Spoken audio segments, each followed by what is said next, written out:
Welcome back again sa ating panibagong episode guys, na kung saan makakita kayo ng spearfishing activities. Kaya kung hilig nyo sa dagat or hilig nyo manghuli ng isda, tamang-tama ang channel na to para sa inyo. Kaya tara, samahan nyo kaming muli sa dive ngayong araw na ito. Ito na yung pang-apat na dive natin dito sa Calayan Island. At nakarga na namin yung mga gamit namin sa bangka. So ready na ang lahat. Kaya tara, let's go! O, kasama pa rin natin sila, yung mga master dito sa Calayan Island. Si Bro Alvin, saka si Bro Junel. After ilang oras, medyo malayo kasi yung spot namin ngayon. At eto, nakarating na kami sa spot namin.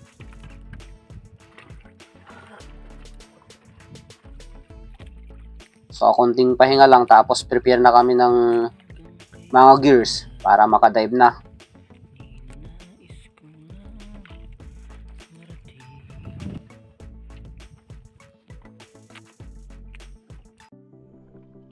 So let's go.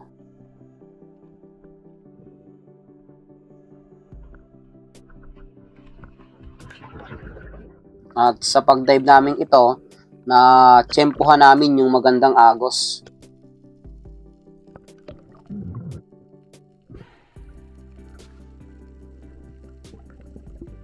At habang naghahanap tayo ng spot kung saan tayo pipwesto, eto, nakita ko ng isang sweet lips. Bum shot ko lang sana to, ngunit mailap pala.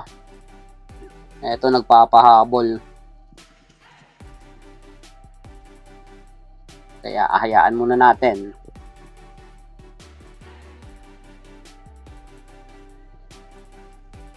At dito, nakakita ulit ako ng isang lunar tail.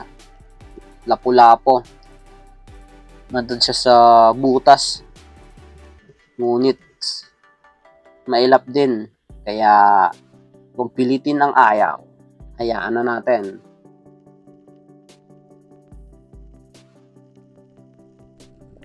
At habang naghahanap tayo ng magandang pwesto, at eto, nakakita na ako ng mga dalagang bukid.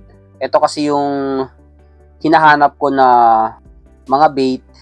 Kung meron kasing ganito, mga dalagang bukid or yung mga slick unicorn, meron at merong malalaking kasama dito yan. So at eto, napakarami itong slick unicorn. Mga good size na rin, pero hindi ito yung target natin dito sa spot. May napansin na kasi ako dito sa aligid ng mga red bass, saka midnight snapper.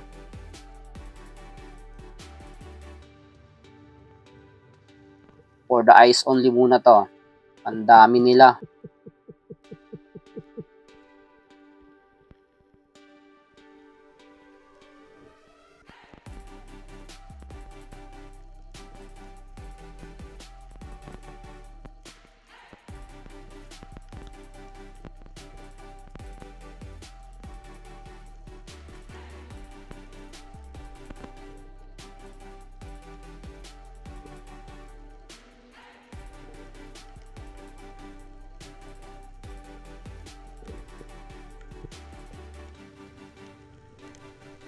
So, angat muna tayo. So, dito pa rin yan sa nakitaan natin ng mga slick unicorn, saka mga dalagang bukid. Hindi na ako umalis dito kasi nandito yung mga bait. Dito na ako na natili hanggang makuhuli tayo ng isda.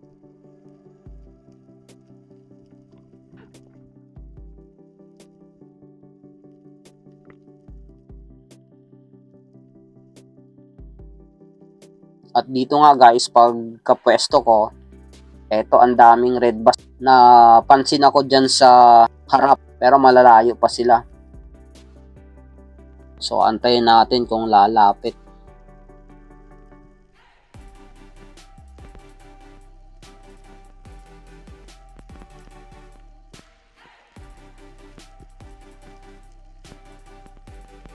At eto nga, mayroong isa. Pero mas malaki yung mga nasa huli.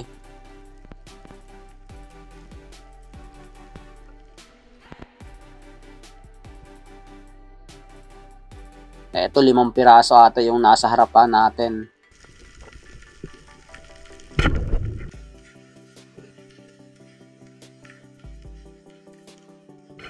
Ngunit sa pagmadali ko, napul ko kagad yung trigger.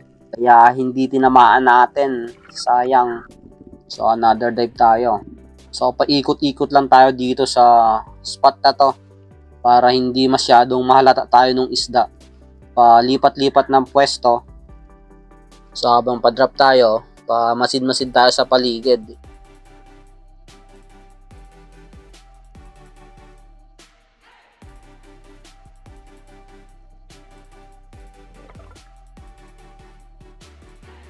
At pagkapwesto natin, hindi na natin nakita yung mga red bass. Mukhang nabulabog natin nung pagkatira natin sa kanila. Kaya abang-abang lang muna.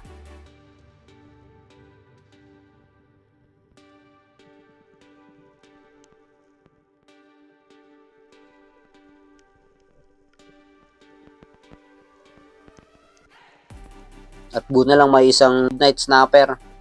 Kaya kunin na natin to.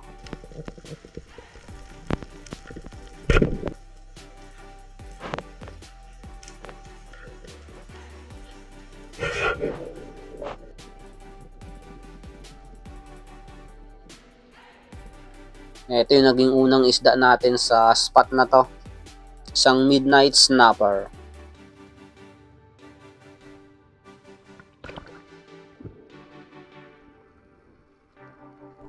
Another dive tayo.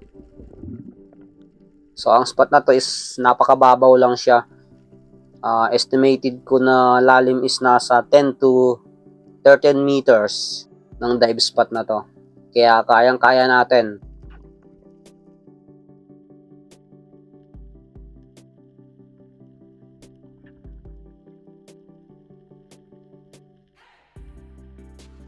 At palaging nauunang lumapit etong mga sleek unicorn at mayroong kasamang ilak.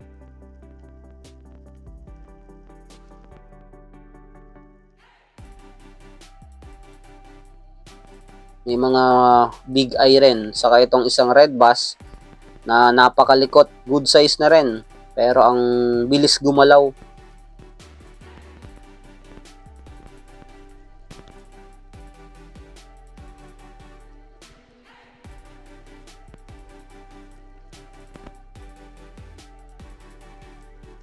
At eto, may papalapit sa atin na isang Maori.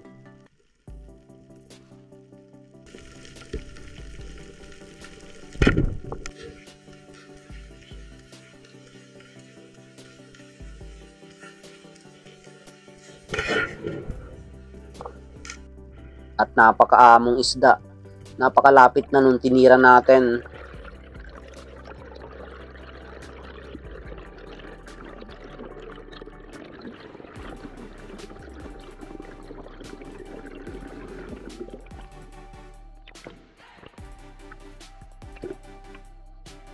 Maori Seepers.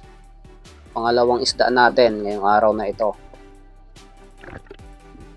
So, shoutout nga pala kay Rapi Bantilan, Top Fishing, Herbert Belleza, Leslie Dayan from Camiguin Islands Bureau, MG Eric Adventure, Edward Johnson from Antipolo City, Roger Cinco, Tatay Indong, Pitilio Padirugaya Family, and Boss Pili Pabiala, Gerald Bong from Pugo Island. Maraming salamat po.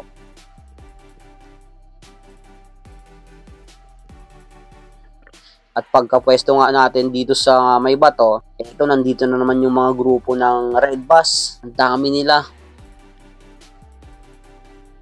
Kaya pagkakuha natin ng range dun sa isang malaki, tinira na natin.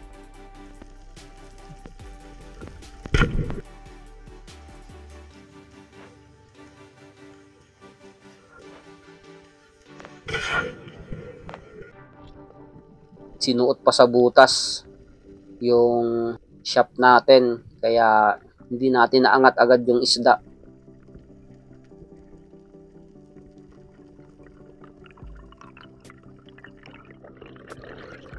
At buti na lang, nandito lang sa tabi ko si Junel, kaya siya na yung nag-retrieve ng isda para makuha agad at ma-secured.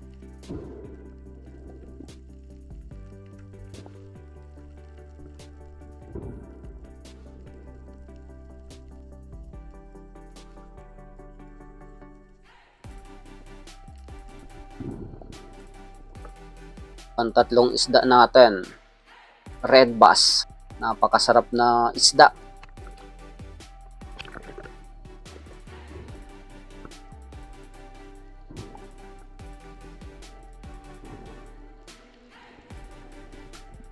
At halos 2 hours na din tayo dito sa spot na to. Medyo nabulabog na talaga yung mga red bass nung pagkahuli natin ng isa. So hindi na natin nakikita yung grupo ulit.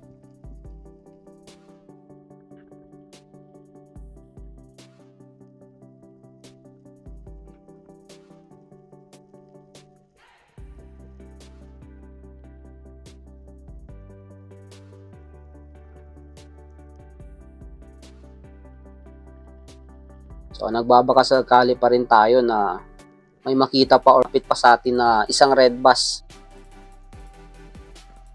So at nandito naman yung mga sleek unicorn, napakaamo talaga ng mga isda.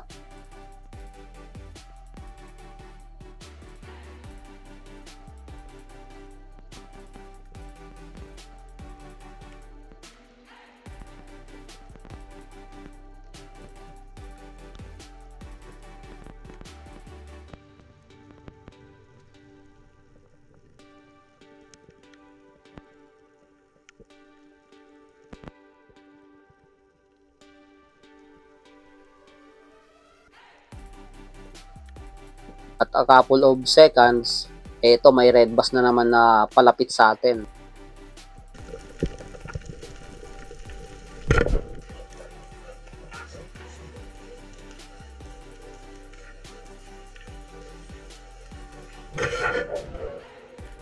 Medyo na-late pa yung pull ng trigger natin.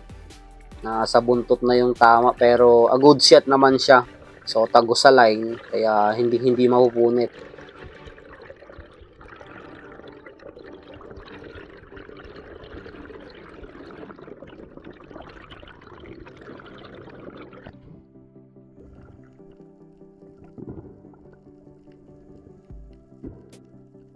Pang-apat na isda natin, red bass ulit.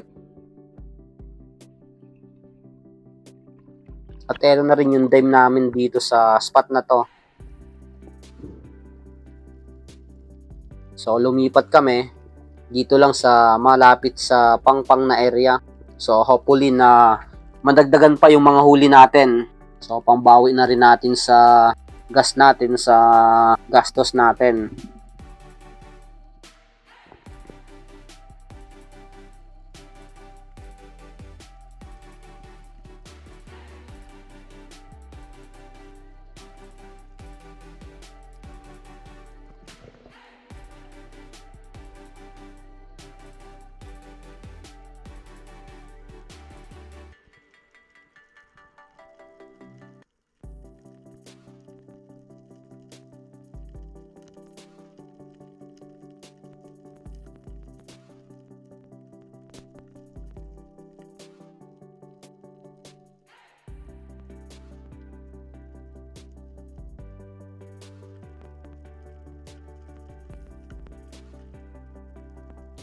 So may nakita ko dito isang sleek na unicorn na palapit sa atin, kaya kinuha ko na.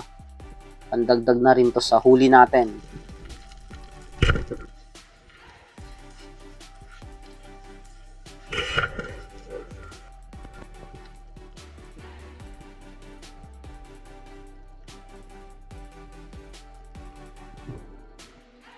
A good size of sleek unicorn. Napakasarap inihaw na isda.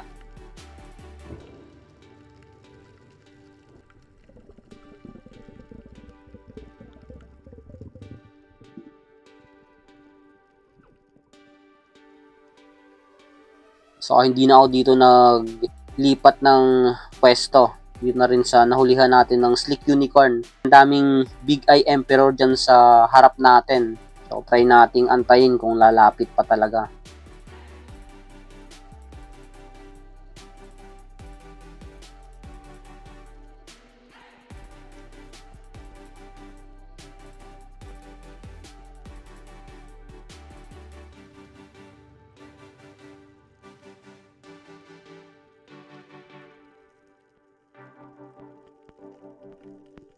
ilang segundo nga, lumalapit sila ng dahan-dahan sa atin.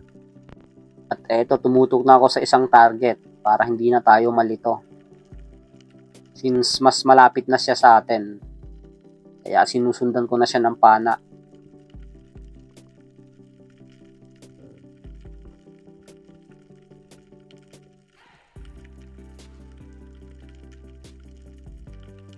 At pagharap ulit sa atin, at nakuhaan ko ng range, kaya tinira ko na.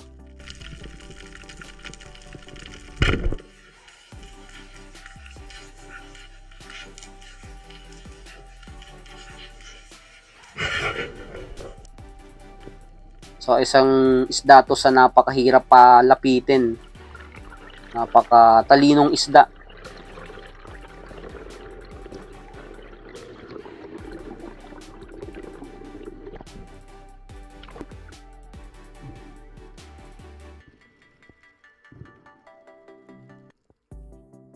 Big Eye Emperor. Pang-anim na isda natin ngayong araw na ito.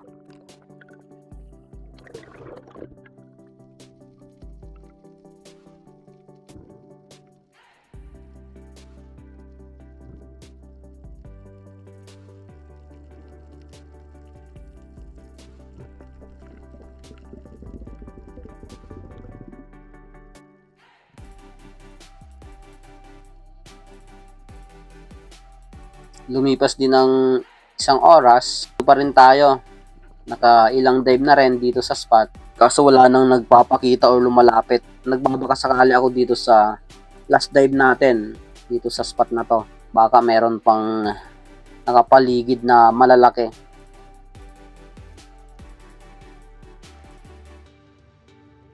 So nawala na rin yung mga slick unicorn dito. Hindi na natin makita, nasa malalim na part yung mga itim, mga ilak.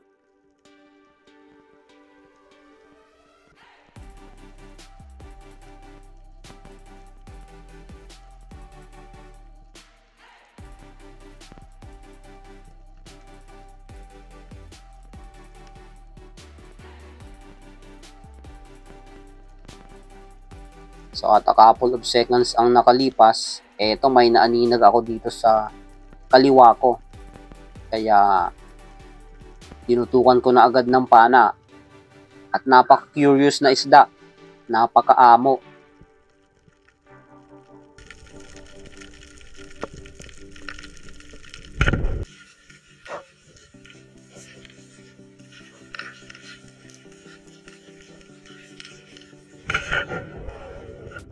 Halos nasa dulo na ng pana natin nung tinira natin.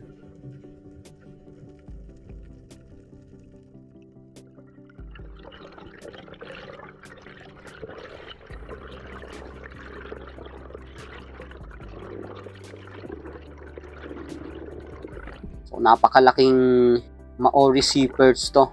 Halos 10 kg on scale. So eto na yung naging last na isda natin ngayong araw na ito. At napakaganda yung patama natin talaga. Ito na siguro yung personal best ko sa Maori sea perch. Napakalaki talaga at napakalakas din na isda to. Ito napakaganda naman nung patama natin. Kaya madaling nang hina itong isdang ito.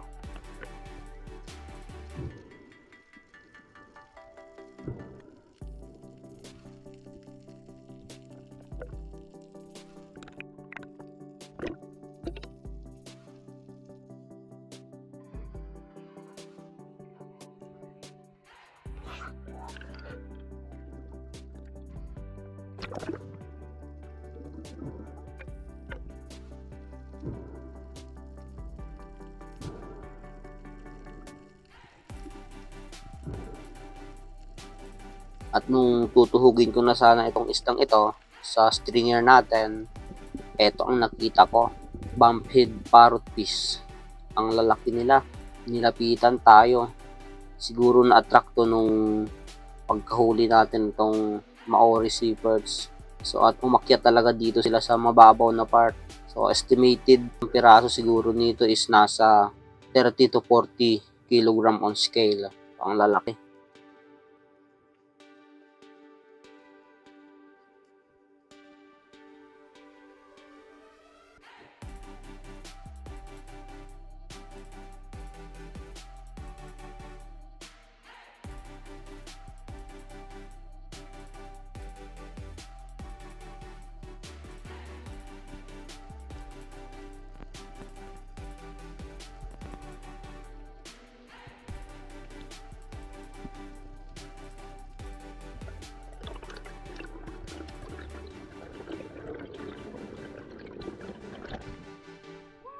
So ngayon lang ako nakita ng ganito sa buong pamamana ko.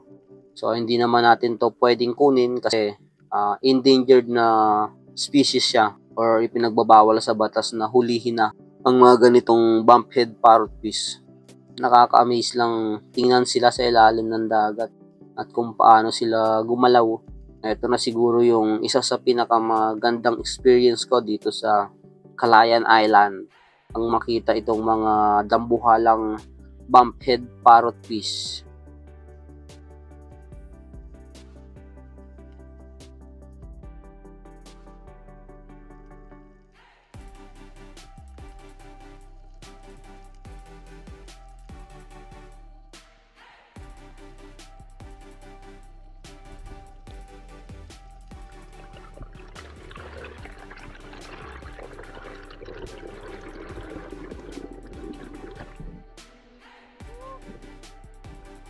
Lumapit na tayo sa bangka at para makauwi na rin.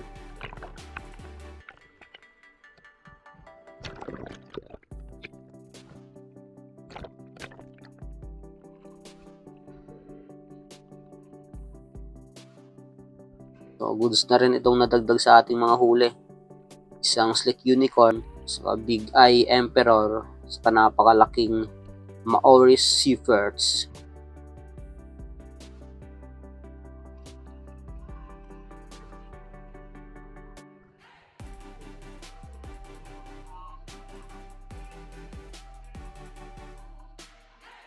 Uwian na. Uyan na. Ito yung mga huli namin. Kunti lang ngayon. Kota. So may humabol pang isang midnight snapper. Laki. Grabe. Mamin, duwa ka sa kadakul. Pauray ko lang kasi ito. So isa sa attraction dito sa Calayan Island is ang ganda ng sunset dito.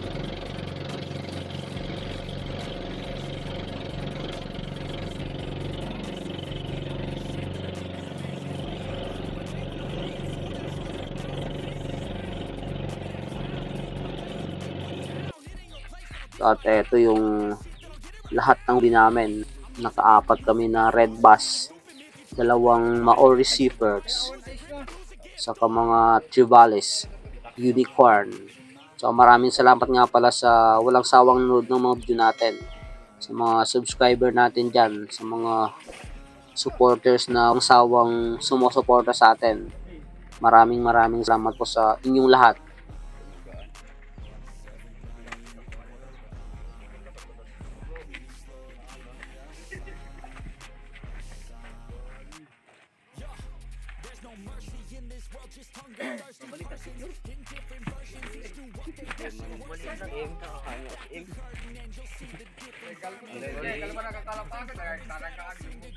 Yung katabi, di pa rin dadak picture game. Yan di kasi ini. Alam mo ba, shiki.